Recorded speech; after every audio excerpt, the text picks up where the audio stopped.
کہ سیدنا ابراہیم علیہ السلام کو آدم ثالث بھی کہا جاتا ہے، تیسرے آدم، اور انہی کا لقب جد الانبیاء ہے۔ سیدنا ابراہیم کو ہی خلیل اللہ بھی کہا جاتا ہے، اللہ کے دوست۔ اور فرمائیں گے کہ آج ابراہیم اللہ کے سامنے سفارش کرنے کے موڈ میں نہیں ہے۔ آج ابراہیم کو ڈر ہے کہ کہیں پہ اللہ ابراہیم سے یہ نہ پوچھ لے ابراہیم آپ نے زندگی میں 3 جھوٹ بولے تھے۔ ابراہیم ڈر رہے ہیں، اور حالانکہ غور کریں گے وہ جھوٹ نہیں تھے۔ ان میں پہلی جو بات تھی وہ یہ تھی کہ جب ان کے جو قوم کے لوگ تھے وہ کسی میلے پہ جانے لگے تو انہوں نے سیدنا ابراہیم علیہ السلام سے کہا تھا کہ آپ بھی ہمارے ساتھ چلیں، تو انہوں نے کہا تھا انی سقیم، میں بیمار ہوں، اور اس بیماری سے ان کی مراد یہ تھی کہ میں عقیدتاً بیمار ہوں، میرا عقیدہ تمہارے ساتھ نہیں ملتا۔ یہ پہلا ان کا جھوٹ ہے جسے قرآن نے بیان کیا۔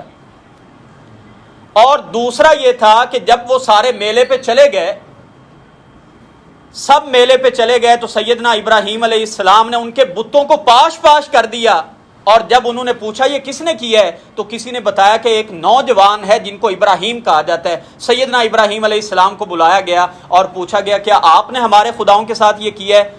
تو انہوں نے یہ نہیں کہا کہ ہاں میں نے کیا ہے، ان کو بھی توحید سمجھانے کے لیے یہ کہہ دیا بل فعلہ کبیرہم ھذا، تمہارا اپنے بتوں کے بارے میں یہ تصور ہے نا کہ یہ ہمارے خدا ہیں، سنتے ہیں، ہمارے نفع نقصان کے مالک ہیں، آپ اس اپنے بڑے خدا سے پوچھ لیں۔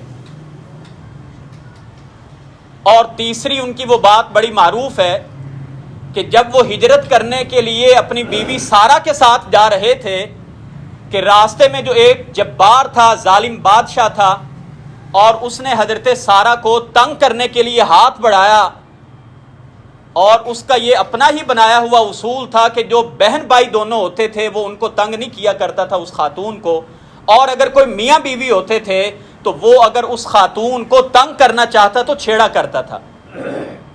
لہذا حضرت سارہ کو حضرت ابراہیم علیہ السلام نے فرمایا کہ اے سارہ، اگر یہ بادشاہ تو اسے پوچھے نا کہ تمہارے ساتھ کون ہے تو تم کہنا میرے ساتھ میرے بھائی ہیں، میرے ساتھ، اور مجھ سے پوچھے گا تو میں کہہ دوں گا میری بہن ہے، یعنی آدم علیہ السلام کی اولاد کی نسبت سے ہم آپس میں بہن بھائی ہیں۔ یہ تیسرا جھوٹ تھا۔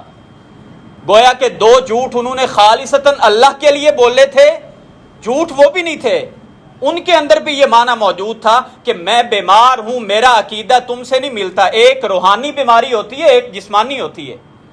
اور دوسرا انہوں نے کہا تھا کہ اچھا میں نے، آپ ذرا بڑے بت سے پوچھ لو کہ یہ تمہارے خداؤں کو کس نے توڑا ہے، تم کہتے ہو نا۔